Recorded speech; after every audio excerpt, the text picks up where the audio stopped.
Surgery is so overdone. Doctors are just looking at MRIs and trying to treat the MRI, not the patient. I've been disgusted with that.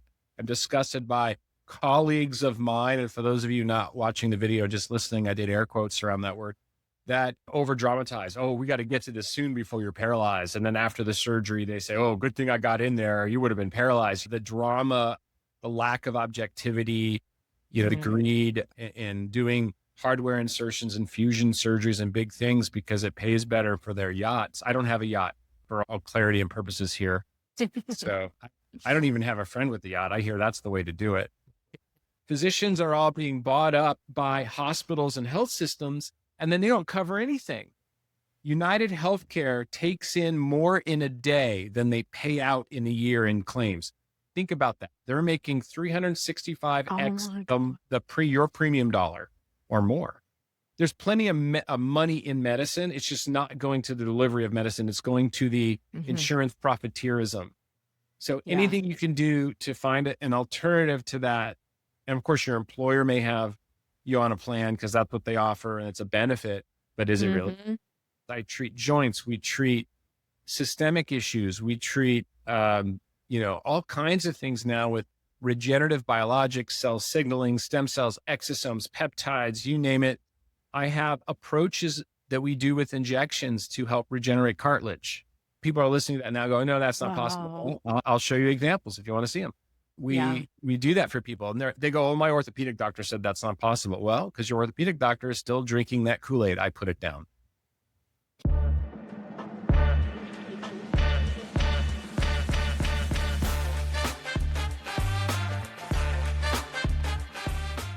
Were you able to look at the crowd health? She was talking about alternatives to health insurance. It was literally mirroring the conversation that we had.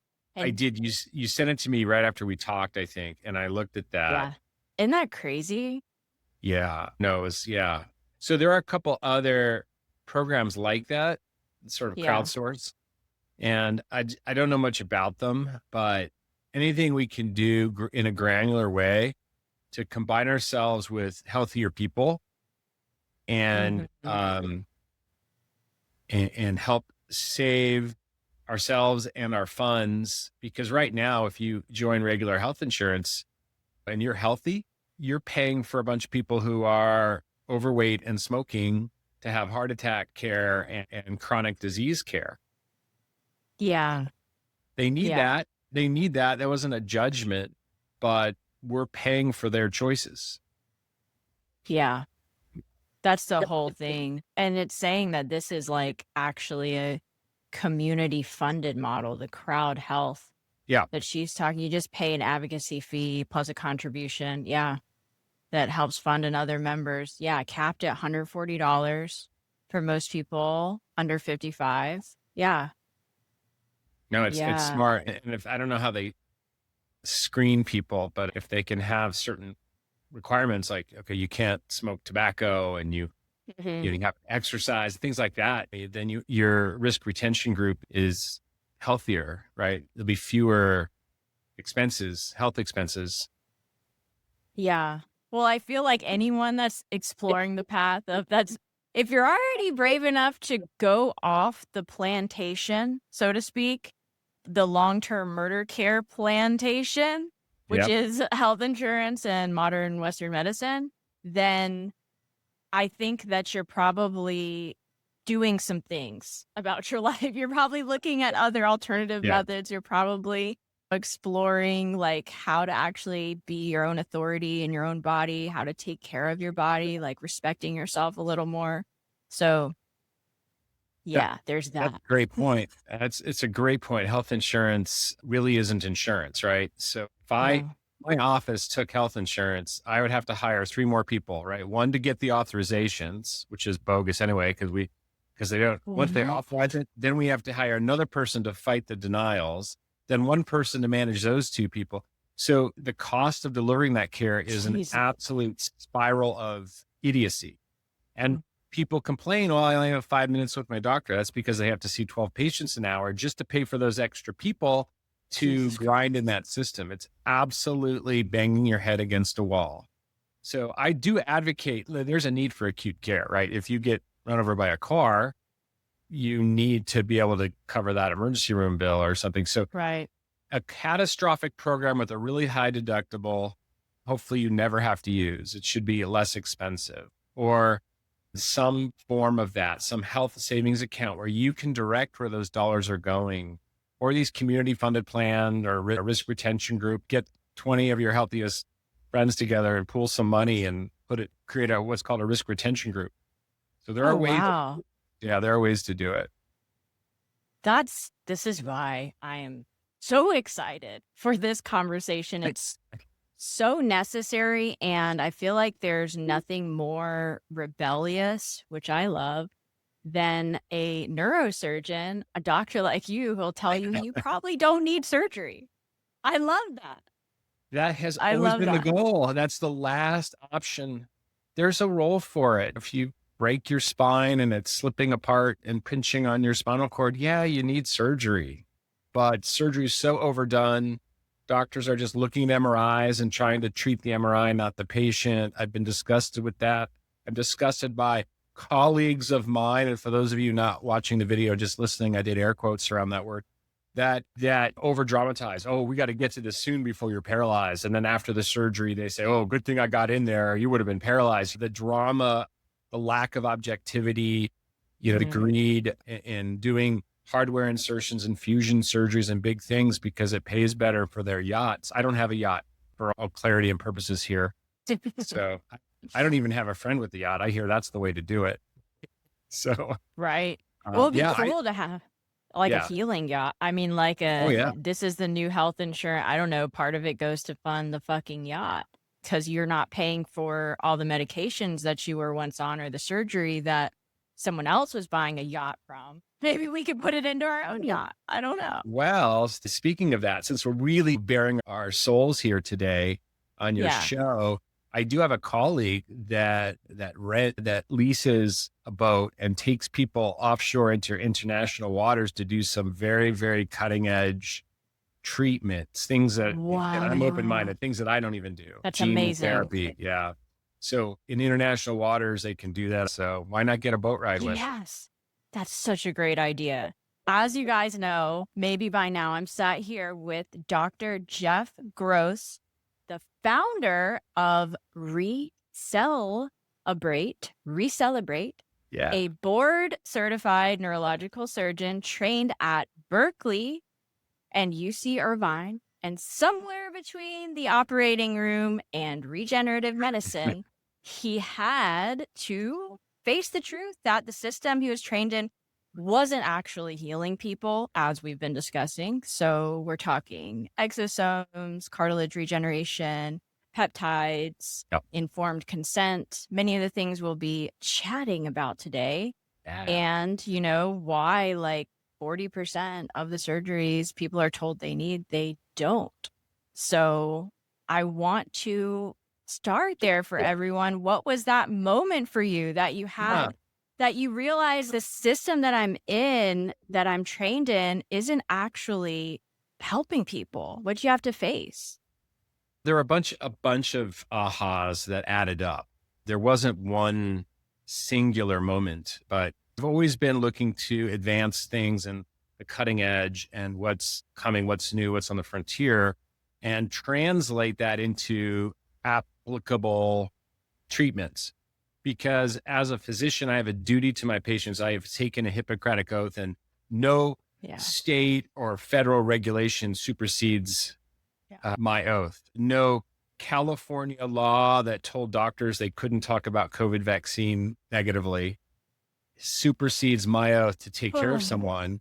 So, the virtual middle finger to those people. But and I said virtual because I'm a nice enough guy not to do it here on your show.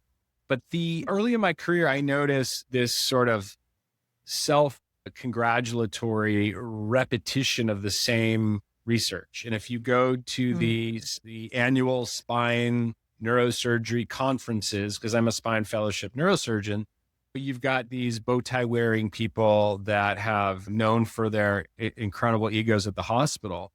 Yeah. The joke, right? What's the difference between God and a neurosurgeon?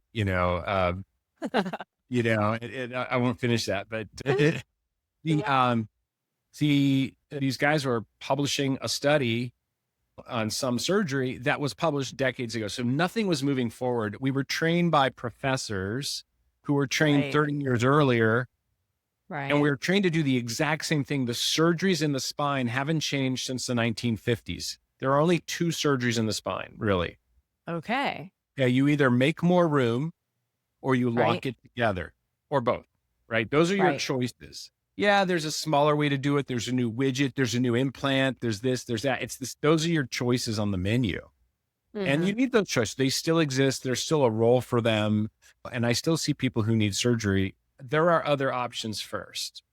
So I noticed that my colleagues were patting themselves on the back for not doing anything new. And God, really? Yeah. Are you that dense? So patients got frustrated, right?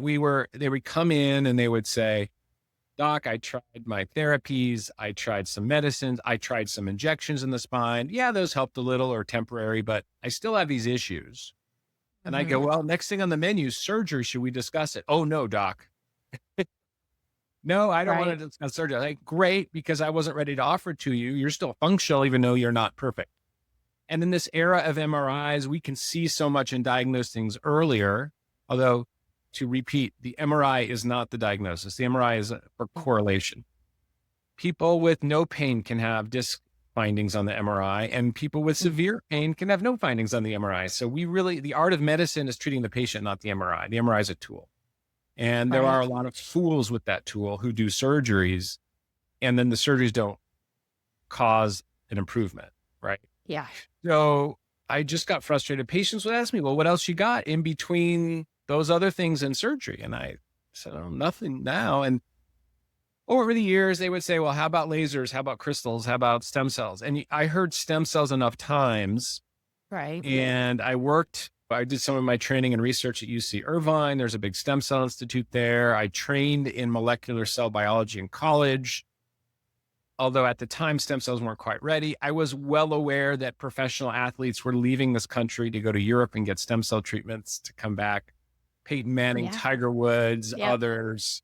I was aware that this was going on. And then you start to hear about places popping up in Asia, Central America, Tijuana, Joe Rogan, you've heard of, right? He has a podcast Yeah. almost as popular as yours. And that he's a fond of this place in Tijuana. And Hmm. there are a lot of myths surrounding that. I said, you know what? This is Hmm. silly. There's no one better prepared to go back and do a relook at this than me.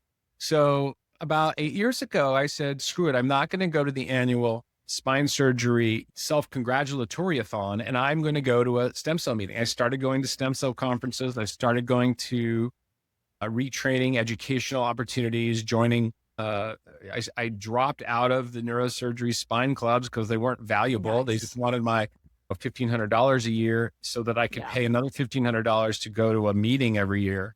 So, I Yeah. mean, I transitioned that money into a better purpose. And I said, a lot's happened in the decades since I went to college.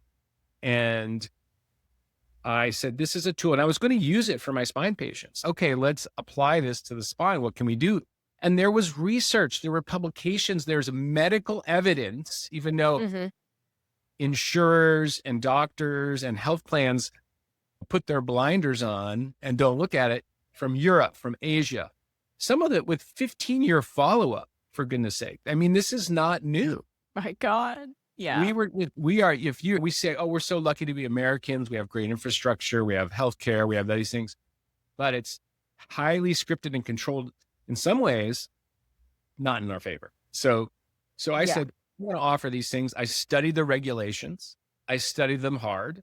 And there are so many myths surrounding what you can and can't do. And that's why you don't need to go to Tijuana. You don't need to go to these places. Have it here. And we can get into that if you want. And I started offering them, but not just for the spine. It exploded and changed my entire practice. I treat joints. We treat systemic issues. We treat, all kinds of things now with regenerative biologics, cell signaling, stem cells, exosomes, peptides, you name it. I have approaches that we do with injections to help regenerate cartilage.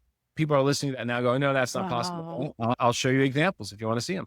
Yeah. We do that for people, and they go, oh, my orthopedic doctor said that's not possible. Well, because your orthopedic doctor is still drinking that Kool-Aid, I put it down. Yeah. Oh my God. So well said. So many things there. The exosomes and the natural cell signaling, well, the regenerative, all the things you were saying. Most people have no idea, including me, what natural cell signaling even is. I'd Yeah. love for you to break it down Let's and do it. tell us why exosomes, not stem cells, like the distinction there, Yeah. are actually where the magic is happening. All right. So, and thank you for letting me run away with this, but Run right. with it. So listen, your grandmother told you how to be healthy. She told you to sleep right, sleep long enough and restoratively. She told you to eat healthy, eat your fruits and vegetables, your healthy things. She told you to exercise, right? We know those things help us. Why do they help us? Because they actually influence what our cells are doing and how they're behaving. And at the end of the day, that's through a signaling process.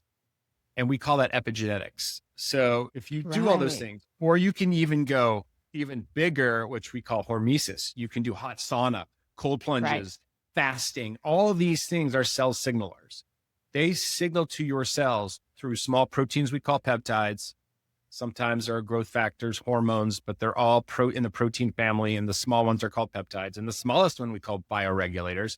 That's the peptide side of cell signaling. And then stem cell release. You release stem cells, and those stem cells release other types of signaling through small outbubbling of the cell. Like, Jeff, you just said small, but cells are already small. And you're right, they are. But cells release even smaller bubbles with a little bit of membrane and influential signaling contents, microRNAs to signal what proteins are being made, and peptides. And those are taken in by our cells. The membranes fuse. Remember, high school biology is called endocytosis. And then the contents are delivered to the cell. So those signalings tell our cells what genes to use. Doesn't change your genes, just says, hey, I'm going to shop for those genes and those genes. And let's make these proteins. So your cells, which are busy on this planet, fighting the world, they're in defense mode, fighting the pro-inflammatory stresses, like things in our food source that shouldn't be there, things in the water that shouldn't be there, things in the air that shouldn't be there, electromagnetic fields, which we love.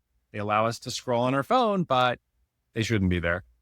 Bad thoughts, because we're so stressed out, that shouldn't be there, right? All these things that cause our cells to have defense mode, which is called chronic inflammation. And chronic inflammation can be manifest by disease. You can have autoimmune, you could have joint pain, osteoarthritis, you can develop brain problems called dementia, Parkinson's, all kinds of inflammatory problems. So we don't want that inflammation. In fact, aging is really accumulating that chronic inflammation. Someone calls it inflammaging, which is it's a great word. Okay. Yeah. Well, we don't want that stuff. So we want to signal our cells to reverse that back into an anti-inflamed state, a peacetime state. Why? Then your cells are optimally functioning. They can do what they're designed to do. If you're a liver cell, you can regenerate. If you're a skin cell, you can lay down some new skin. Or if you're a follicle cell, you can make better hair that's not thinning. Or if you're a cartilage supporting cell, you can lay down some new cartilage or lubricate your joint. Whatever it is, those cells aren't doing their job well as we get older, as we get inflamed, and that can be at different states. So the entirety of cell signaling, if you exercise, if you eat right, if you sleep well, all those things, if your hormones are in the right place, you can maintain those functions better and slow your aging process. Well, sometimes you need help. That help is called regenerative medicine, and we do it with cell signaling, and that can be stem cells, it could be exosomes, it can be peptides. And I'll take a pause there before I jump into what all that is, because I had to set the stage and make sure you don't have any questions that I need to clear that's up. awesome. Okay. I love it. So we're at regenerative medicine. We are able to receive all the signals from the cells. So now, or we're able to receive the peptides, stem cells, whatever other treatments there are more readily, and we're not inflammaging. We're right there. Perfect. Okay. So, if you need a visual break, I want to talk about today's sponsors. Oh, by the way, it's me. I'm going to tell you a little bit about why I created this show. I created this show because I have lived it. I faced my shit and healed myself by unraveling all of the medical and pharmaceutical lies I had been told about my endometriosis and was able to heal myself after 17 years of debilitating pain. My experience inspired me to literally live my art. So not only did I create this podcast you're listening to right now, I first created an ongoing art series about it called Every Phase. All of the artwork you see in my clips and within this episode is from my Every Phase series, which will span for 13 years. The pieces illustrate how I healed myself as I live by the phases of the female hormonal cycle. So the artwork shows what's happening in the brain and the body during each phase and reveals how to biohack and leverage this energy in your life. The art of this episode is a dissolution. From ice to water to air to nothing. Every phase. Piece number 50, the menstrual phase piece, was created during the phase when the body releases everything it no longer needs. And so was this conversation. Dr. Gross said it himself, the body heals through flow. Cell signaling, regeneration, the fountain he would build if he could put healing into form. Water finding its way through. This piece holds that same truth. What starts frozen, the belief that surgery is your only option, that you don't have the authority to choose differently, doesn't stay that way. Ice becomes water. Water becomes air. Air becomes nothing. That's not loss. That's transformation. Collect it with the link in the show notes. So our body makes this stuff. Most of it's naturally occurring, but sometimes you need a little extra. You need a boost. Just as your hormones decline with age, you may need a little bit of optimization on the hormones. So hormones are cell signalers too, systemically. These can be systemic. These peptides can be systemic or local. Same with other things. Well, the whole phrase stem cells is so sexy and exciting. Everyone talks about, oh, I want to get stem cells. It's going to fix things. It's going to regenerate my tissue. No, it doesn't. Your body can do some regeneration, but not in an inflamed state. So anybody we do treatments on with stem cells or peptides, we want them optimized with sleep, diet, exercise, nutrition, supplementation, all that stuff first, right? Hormones. Yeah. Then we could look at stem cells to give them a rejuvenating anti-inflammation signal. Mm-hmm. And one source is your own body. We can take some bone marrow, which doesn't, feel very good. We could take some fat cells. We could take the different sources. But if you're already inflamed, I don't love that source. A lot of people still do it. It's fine. It does help. But the lowest level of regenerative medicine is called PRP or platelet-rich plasma, where you take some blood, you spin it down, you take the platelet growth factors, and it's rich in cell signaling. We'll explain that in a moment. Same with pulling out stem cells from your body. You can do that, and you could concentrate on putting them back in. They can help. Like, it's not wrong. Yeah. It's lower level. But when I take my car to get the oil changed, I put in fresh oil. So I want the most useful source of regenerative biologics. And where do we get these? Right. We get them in a very regulated, safe way. And that is, they are donated at the time of a C-section birth. It has to be at least in my clinic, a non-COVID vaccinated mother who is young, we don't want a geriatric pregnancy, source, a young mother, non-smoker, non-drinker, no drugs, one romantic partner, screened and tested on her prenatal vitamins throughout the pregnancy, tested and screened again at the time of birth. It has to be a C-section because it's a sterile surgery. Cannot be a vaginal birth because a vaginal birth there's a biome down there. There's a vaginal biome. It's a good thing, but we don't want materials that have bacteria in them. So we don't use that. We only use C-section. And the American Tissue Bank Donor Services, the same people who harvest kidneys and cornea and other body parts, highly regulated by the federal government, by states, are there to take the material, put it right on ice. And it could be umbilical cord, it could be amniotic fluid, it could be placenta. And it's stuff that the mother's done with, right? She has a healthy baby. Congratulations, mom. Instead of throwing this stuff away, can we have it? And it's a true donation. They are not paid. So there's no unethical nonsense or I'm having babies to make a few bucks, right? Right. Okay. Wow. Wildly fascinating. It's so fascinating. So, and then the second part goes to an FDA registered lab. Okay. FDA Okay. registered. I'm using the wording accurately and properly so we can explain and demythologize all the silliness and nonsense and crap you hear out there. So it goes to this lab where it's again tested and screened for every virus. It's filtered and then it's quarantined for 2 weeks plus the time to get the test results back before it's sent to us and made available for purchase. I'm an end user. I don't have anything to do with that process, except I only buy from vetted labs. Every sample we buy of biologics comes with a certificate of analysis of every virus that's tested, every source, and it's all registered and logged and regulated. Okay. Yeah. Okay. All Good. Right. So when I get it, we use it. We're allowed to do that here in the States. So you hear, oh, stem cells are illegal. No, they're not. No, they're not. Right. No, they're not. If I were a clinic in Tijuana, I'd be promoting that. If I were a clinic in Costa Rica, I'd be promoting it. Don't get me wrong. You want to go to Costa Rica and have a vacation and get some stem cells, go for it. I'm not saying that's wrong. It's great. Right. Costa Rica is beautiful. Yeah. So, Hell yeah. or Panama or wherever, go. I mean, have at it. But, we have it down to a much more accessible level here. Now, there are clinics all over the United States. I'm not the only one. And, we hear this, but the myth that it's illegal or not available is absolute nonsense. It is. We're late to the party. They're doing this in Europe and Asia longer, in Central America and now Mexico. Yeah. Okay. Yeah. But Canadians come down here for it. They can't get this in Canada. Yeah. Okay. Wow. That's interesting.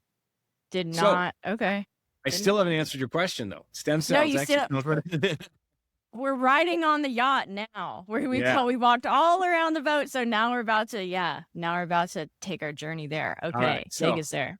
So we collect amniotic fluid and things from these donors, and the regenerative biologics are all cell signaling in the way we want them to optimize our cell function. And how we use that is very strategic. We originally thought for a long time that stem cells were doing the work. They're not. They're delivering the message. And all cells make those small signals called extracellular vesicles, which we call exosomes. And when you hear the word exosomes, generally we're talking about stem cell derived exosomes. All cells make them. Cancer cells make them. You don't want those. Right. Those are being looked at actually for diagnoses, like in nanoscopic diagnoses. The vesicles are so small, the exosomes are so small that they're measured in nanometers. So a nanometer, and then we like to call those nanoparticles or nanomedicine. Right. So they're much smaller than cells. And totally. Whole other episode. Yeah. We like that because they can cross the blood-brain barrier. They can cross the placenta. They are taken up by our cells and they do the work, our cells, by this signal. The stem cells just deliver it. If you came to our clinic, Meredith, and we gave you IV stem cells, they'd be out of your system in a couple of days, but the benefits would continue. And how those benefits continue if the cells are gone? Because they have transmitted the message to your cells. So for all that's out there, think stem cells are going to cure you, I'm not allowed to say that. So in fact, it's not the stem cells anyway. The stem cells are the Amazon delivery trucks. The packages are the extracellular vesicles, the proteins, the peptides, the growth factors from those cells. So this day, for more efficiency and cost savings, I don't even use the cells anymore. And the modern regenerative biologic doctors will tell you the cells probably aren't doing much at all. In fact, if I gave you stem cells, their cells are sticky. They have receptors. The heart and lungs will suck up most of them because that's where that's where they go first. Straight to the heart and lungs, but the rest of the body is really not getting as much. And again, the cells don't cross into the brain and nervous system. The exosomes do. Right. So they're smaller. So think about a pregnant woman. Yeah. Pregnant woman would generally look like she has glowing skin and growing hair and all this, and why is that? She's getting a daily dose of stem cell derived exosomes through the placental membrane. She's not getting stem cells. Yeah. Those stem cells genetically have foreign to her and she doesn't want to reject the baby. So we're giving people a dose of that survival advantage that a pregnant woman deserves to have because she's about to carry on the species. This is wild. Thank you so much for that distinction. So we love those. And they're a third of these exosomes. It's really filtered amniotic fluid is what we use. is a third of the cost of stem cells. So we can offer it to so many more people. And I do injections surrounding joints, spine. We do intravenous. We do intranasal to get brain delivery. We do inhalational for lungs. We have Wow. cosmetic and scalp applications. We have sexual function shots for men and women. And now we're getting even better, more granular with the type of exosomes that we're going to start to have access to. Exosomes from neural derived stem cells, exosomes from cartilage forming cells, things like that. So we're getting even better messaging, more specific messaging. And then we add the peptides on top of that. Peptides are just the small proteins to signal something much less expensive. Sometimes we start with the peptides. I have people that Yeah. contact me for an exosome injection for a joint because they're trying to avoid joint replacement surgery. And we've helped, Right. 750 people do that so far. But those now we have peptide tools. So I'll come in and say, okay, well, while we're, getting ready and gearing up for this exosome injection, why don't we Mhm. put some anti-inflammatory peptides? And they take the peptides, they call me a month later and say, I don't have any pain anymore. I don't need to do that exosome injection. Like, great. Okay. We'll keep an eye on you and then we'll try the peptides.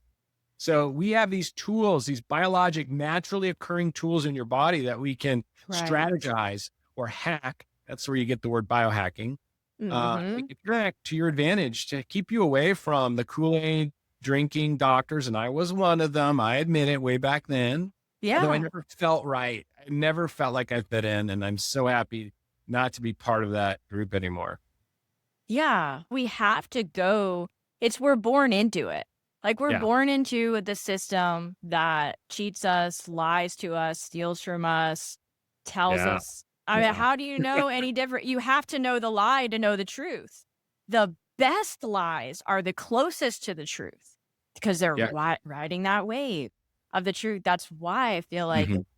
this has gone on so long. Well, there's many things we could say about why this has gone on so long, Yeah. but just your explanation of stem cells versus exosomes and the marketing, because even people in the health world like me, and I have a different kind of background and went about healing my autoimmune totally differently.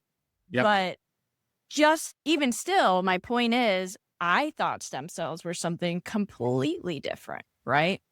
And so it's like one of those things we really have to look, and you develop your own discernment through going through so many Yeah. lies. I agree. And you're right. We don't even know the lies until it becomes apparent. So, and there are probably more out there. Yeah. So I guess I look back at those and I'm saying, what other lies do I need to correct here? So, and we try new things all the time. Medicine is an art about trying things. And we're Yeah. not allowed to make any claims that we're curing or treating a disease or condition. But the Mhm. stupidity of that is, as a physician, we never guarantee any outcome, right? We're trying things. It's an art. It's a practice. So there's all this misalignment and misinformation and disinformation about the phrase FDA approved. And Yeah. You didn't find this show by accident. If you're here, something in you is already awake. And I want to meet you where you actually are, not where a generic newsletter thinks you are. So I built something. It is called the Living Art Personality Quiz. 7 questions, about 60 seconds, and at the end, you find out if you are the art renegade, the biohacker, or the sovereign. And then I send you a free curated guide, plus recommendations that are built specifically around your result. Not a one-size-fits-all download. Something built for the version of you that just answered those 7 questions. The link is in the show notes. Find it there, and you will be the first to hear about my latest work as we live the art. I want to make it clear and educate people that FDA approved is an incomplete phrase to create social control. The FDA was set up by Congress to regulate marketing claims to protect the consumer. The idea was well-meaning. So when someone says something is not FDA approved, that doesn't mean you can't do it. It means you cannot make a claim, a marketing claim. Okay. Correct. It's not illegal to have stem cells. It would be non-compliant. And you could get a warning letter if I had a website that says stem cells cure Parkinson's. Okay. Right. Now Oh, we yeah. can say stem cells or stem cell derived exosomes can help your bodies fight inflammation, that contributes to the process of Parkinson's. That's Yeah. what doctoring is anyway. So this Yeah. all gets down to informed consent. And most patients don't get informed consent. Yeah. Let's chat about informed consent Yeah. because in our chat earlier, we had a discussion I didn't even realize. So most people think signing the form, you go to the doctor's office, you sign a form, that's informed consent. But in our chat, you let me know it's supposed to be a full conversation where every option is available. And doctors, a lot of times, will skip that. And it is actually grounds for malpractice because how can you make a choice when you don't even know Correct. what your choices are and you're not educated in that? Correct. It's highly unethical the way it's done. And, I've always had a very diligent process with that where people have to come in and spend half an hour with me before we did a surgery when I was doing more of those things. Of course, now I barely have to do a surgery, right? We have all kinds of tools not to. But yeah, it's a doctrine of informed consent. And it's an intimate education where a doctor instructs a patient as to all the options for their issue they can Right. choose from and the pros and cons and the risks and benefits of those options. And we can help them make a decision, but the decision is the patient's at the end of the day. And if we might lean towards one and say, I think this would be the best one for you. And they could say, no, I'm not doing that. Here's why. I'm going to do this other one. And we can still do the other one. And that's happened many times as long as we document it. But it's that conversation, that education, that sharing. The form is more of a memorialization that we had that. It's not just a discussion of the risks and benefits. And honestly, that list of risks and benefits is usually skirted in most settings. I've been in situations where patients just say, give me the form, let me sign it. I go, no, we're going to talk this through first. So that is the ethical duty. And if you're not getting that, if the nurse brings in the form and says, here, sign here, that is actually malpractice. Now they may do a perfect treatment and you may be fine, so that you're not going to go after anyone for that. But that's not informed consent. So if your doctor says you need a knee, you're bone on bone, you need a knee replacement, and they did not go over stem cells, exosomes, and other things, they committed malpractice because they had a less invasive treatment that even if they don't do it, and a good doctor will say, I'm not educated on those, we didn't train on those, I don't know, I hear it's something very interesting, I don't do them. You should go get another opinion. What's wrong with the second opinion? And this is like normalized. Yeah. This is like, sadly, this is the normal thing now where no OBGYN I ever went to told me, well, birth control shuts down ovulation. No, and no one ever told me about cycle syncing. No one even told me that there were more phases than just menstruation, which is unfortunately there's zero education in the doctor's office. In fact, they will recommend catastrophic. I had even one OBGYN, one of the most common treatments for endometriosis, and they've been sued criminally, Lupron, which is a puberty blocker, which is what they use for women wanting to transition to become men. And they would even say, Meredith, your voice might deepen, you might start growing a beard, but you won't have cramps. So the answer to period cramps for endometriosis is just become a man. It's wild what they do. It's so wild. I don't want to go down that rabbit hole too far because it's so bad what we're seeing out there. Oh yeah. And just like you said with the FDA, I mean, the FDA, FDA approved just means, we wrote a check. Yeah. We wrote a check. This is now the arm of big pharma. Yeah. The FDA approved is an incomplete phrase. We should say FDA approved for marketing claims. Yeah. That's it. They do not regulate the practice of medicine. I said that twice on purpose. Yeah. Okay. So if your doctor says, oh, we don't do stem cells, they're not FDA approved, your doctor doesn't even know what that means. I know. I just had a little bit of this conversation. My previous guest, Kit Maloney, who does yoni steaming, really, really cool.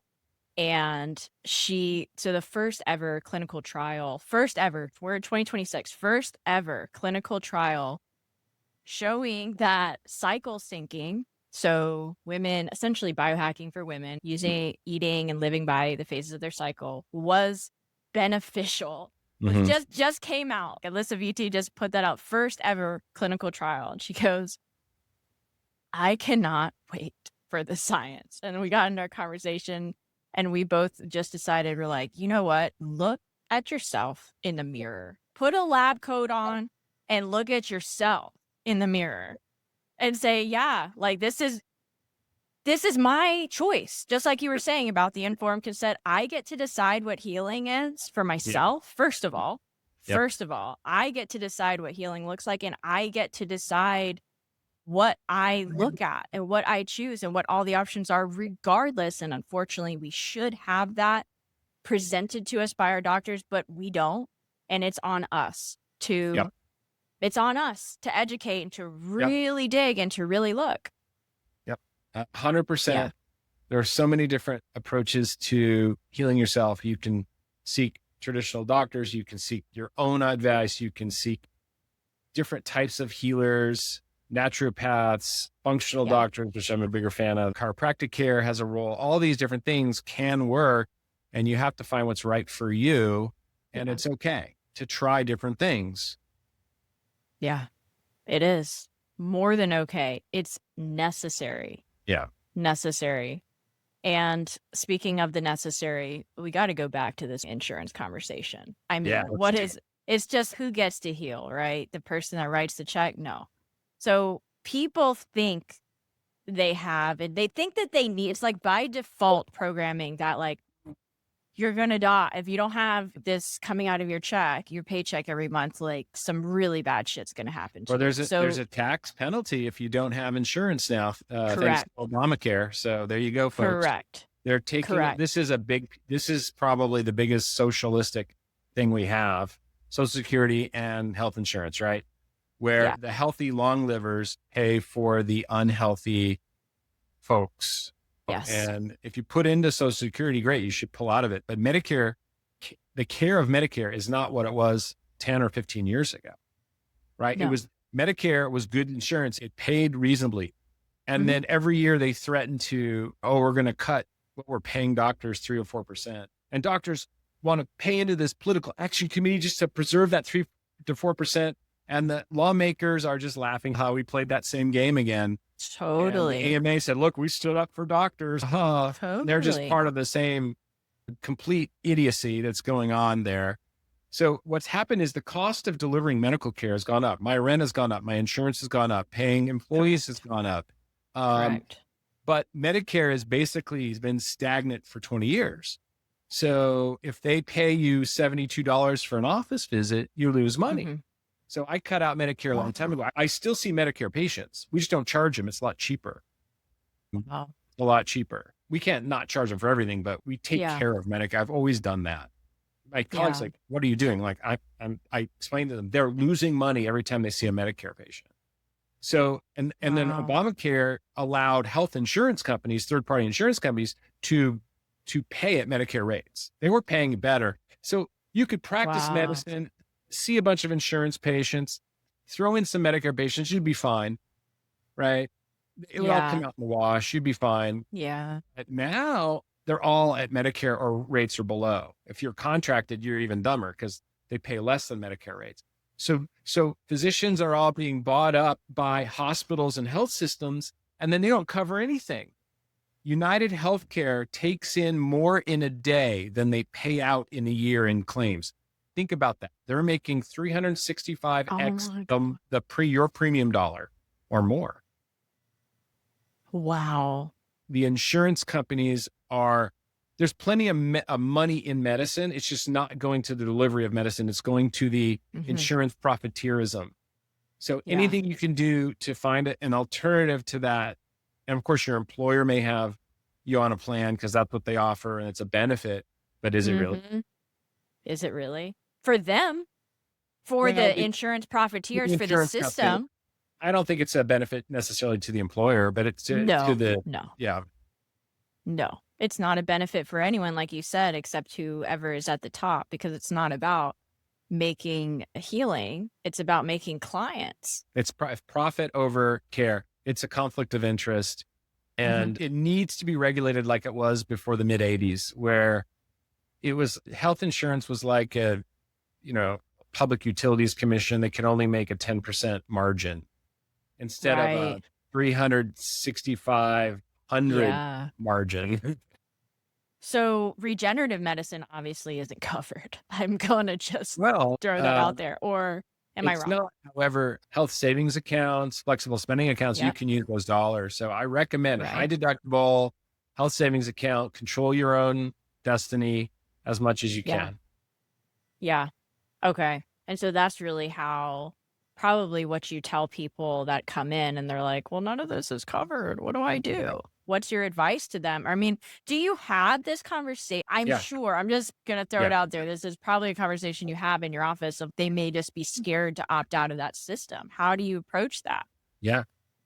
I mean, I say you need health insurance. If you're slammed Yeah. by a car, you need to be able to pay that, Hmm. $500,000 hospital bill somehow. So lower your premiums, high deductible health savings account option. So you can control those health savings account dollars, put into that maximally. It's tax deferred. So, uh, and again, with exosomes and what we use, a joint regeneration injection is way cheaper than your deductible or your surgery cost. Yeah. Depending on how many doses we use, let's say we take a knee, for example, you're looking at 8,500, maybe 11,000 on the higher end.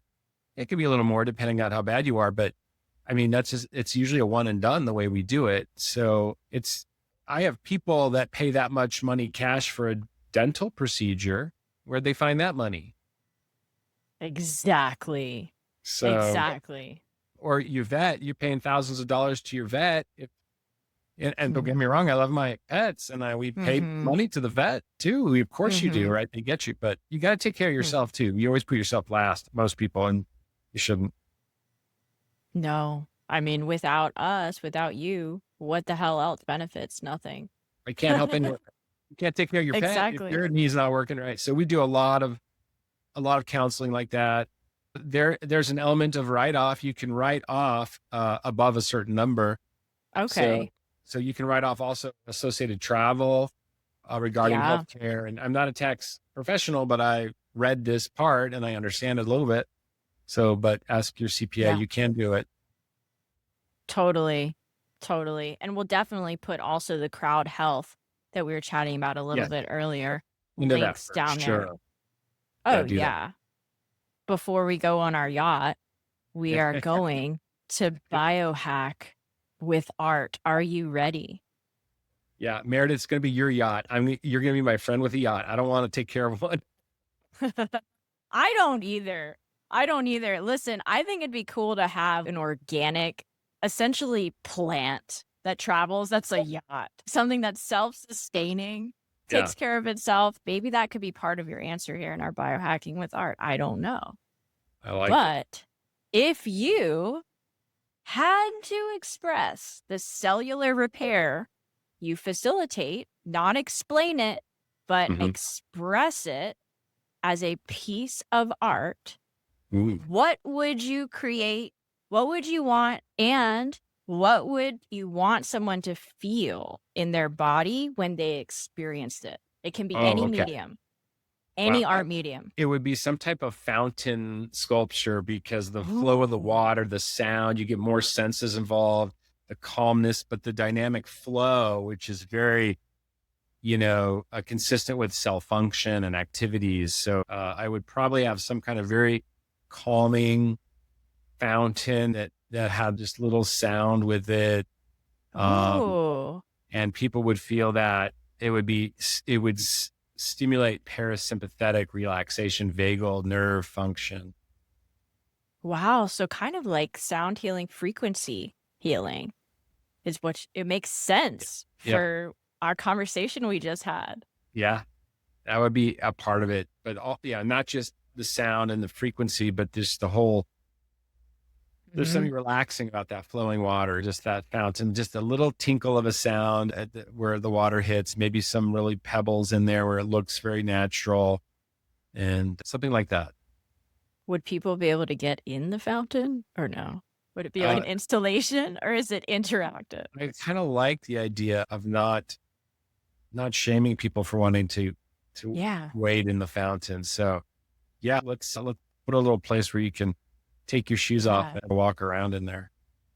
You know what it reminds me of? When I was a kid, I went to my parents had a business trip or something, and it was in Las Vegas, and we stayed near the Bellagio, Yeah. and they had the dancing fountains, and I watched those fountains for like hours. Yeah. Just hours. They're mesmerizing. Yeah. Yeah. They calm. You ever see the social media memes where they take all these metronomes that are chaotic and they start to synchronize it? That it's like that. It's like it synchronizes the brain waves and it gets you really calm. It mesmerizes. I agree with that. We love, I'm here in Vegas. You see out my window. If you look far enough, you could probably even Yeah. see some of that. But Yeah. yeah, that's fun to watch. They have that at if you ever get to Disney on the West Coast, Mhm. the California Adventure has a fountain show with lights and stuff. It's a lot like that too, with music, synchronized with the music, which is cool. Hell yeah. Absolutely. It has been such a fluid, fountainous, spectacular chat here with you today. Well done. Well done. Yes. Tell us where people, and again, we're going to have all this in the show notes, but Thank you. tell us where people can find you and learn more about your work. As you said at the outset, our practice name, since I re-envisioned it, is called Recelebrate. And that is RECELLEBRATE. If you just put that in your search browser, you'll find our website, recelebrate.com. Socials are at Recelebrate. I think we're the only people using that word since we made it up. So we pretty much covered the internet with it. So find us there. If we can help anyone, reach out. And we would love to help people if you're interested in peptides, exosomes, joint and spine regeneration, inflammatory problems, autoimmune, brain health, other. We Yeah. have so much going on. I have too many projects to mention, but love to nerd out with anybody who wants that. Hell yeah. I love that you said other, because nowadays, with all the shit that we're taking in, there's just new crap being created all the time. So I'm so glad that you included that category. Thank you. And I hope everyone will be able to take away something from this clarifying conversation today to help them go out, face their shit, therefore healing themselves. And remember, as always, the truth will set you free. We will see you all next time. Bye. If you like this episode, or if you think this show would be useful for someone else, the best way you can show your support is to share it on your social media outlets with family and friends, or leave a review on podchaser.com, comment on YouTube or Apple Podcasts. You can also pick up a signed copy of my book, Face Your Shit, Heal Yourself. Thank you so much for listening and for having the bravery to face your shit and heal yourself.